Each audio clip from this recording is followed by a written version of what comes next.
ہماری red line Pakistan تھی اور میں شدید مذمت کرتی ہوں جو ہمارے شہداء کی یادگاروں کے ساتھ کیا گیا.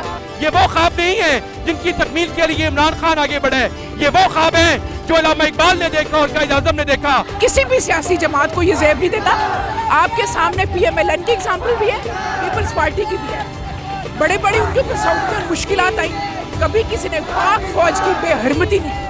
پہلے بھی کتنی پارٹیاں آئیں, کتنی گئیں, ٹھیک ہے, کبھی بھی کسی نے ایسی حرکت نہیں کی جیسے اب جو پارٹی یہاں سے چلی گئی ہے انہوں نے کہا جی پاکستان ہی جلا دو. کہ یہ شخص عمران نیازی جس کا نام ہے یہ پاکستان کو توڑنا چاہتا ہے.